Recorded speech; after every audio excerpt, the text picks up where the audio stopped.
Senior Games Network here with Becca with USD.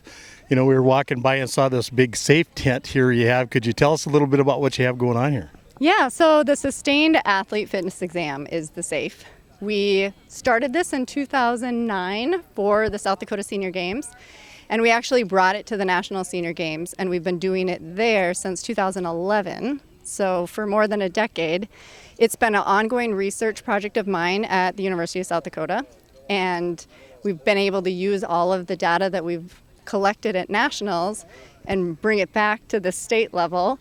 We screen athletes, we look at their cardiovascular fitness, their muscular fitness, their flexibility, and their balance. And then we give them a report card, sort of another event, and we tell them how they did.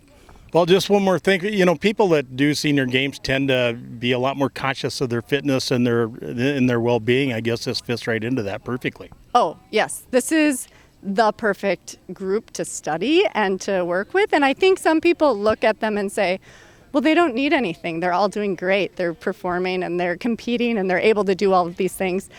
But what I see is, well, they're really motivated. So why don't we look at those individuals and see how we can help them to thrive even more and make sure that everything's balanced out so as they compete, they can still do that at 60 and 80 and 90 and not get hurt. It's amazing the fitness level that I've seen so many of these people, especially like in their 80s and 90s, it's just unbelievable. I look at their age on paper and I look at them and say, I really want to be like you, right? They are so impressive, and they love getting older because competition gets a little bit easier in senior games as you get into higher age brackets. So this group is very different than the general population in that they thrive as they get older. They're excited about it. One thing I've noticed about getting older, all I can say is it beats the heck out of the alternative. Yeah, right? We shouldn't complain. This is a great place. I want to be here, and I aspire to be a senior athlete soon. Well, so many of these folks, too, competed through their lifetime, so they're athletes when they're young and experience those injuries. And I think probably over time, at least I've noticed with my frame, the older I get, the worse that frame is. So some of our athletes have been lifelong athletes, probably about half of them. The other half have started as adults and they're just picking things up.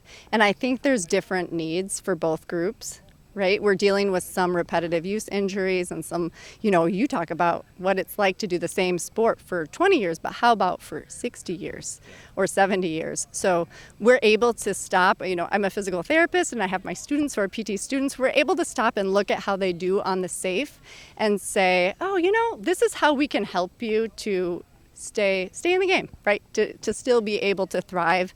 And maybe it means switching sports as you get older and finding another passion, or just diversifying and adding a couple other things into your training so you can stay in that sport. But we see all sorts of athletes at different levels that as long as they want to compete, we're here. And I've noticed this as our healthcare system evolves and hopefully gets better. PT has become an increasingly important part of all that for well-being and for long-term health.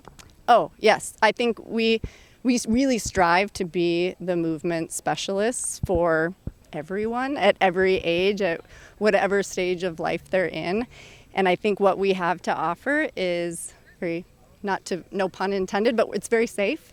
We're conservative and we're not giving drugs, we're not doing surgery.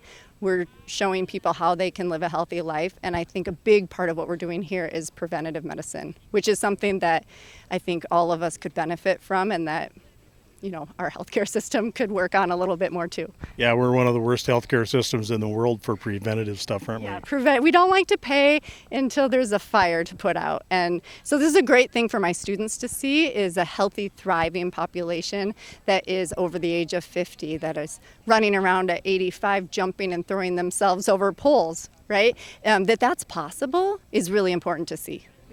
So tell me a little bit about your program, because I see you have some USD students here, and tell me a little bit about that program and how difficult it is to get into. Oh man, you've heard. PT school is it's a hard academic program. It's very challenging to get into. We only take 34 students in a cohort every year, and that's coming from 200 or 300 applicants every year. So we really get the best of the best. We have a lot of South Dakota kids. We have a fair amount of students from out of state as well. They work really hard. They're in the program for 3 years. They get a doctorate in physical therapy at the end of those 3 years. So the students I have with me today, 4 of them are working on their research project with me, and they're going to study older athletes, specifically race walkers.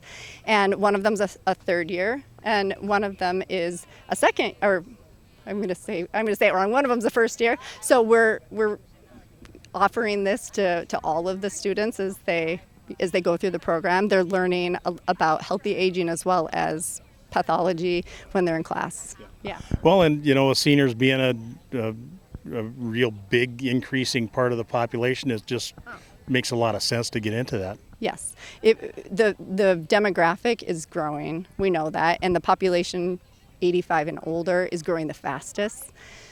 My hope is that these students will see aging differently, see older people differently. So not just athletes, but see that bit of someone in their patient, even who is really sick.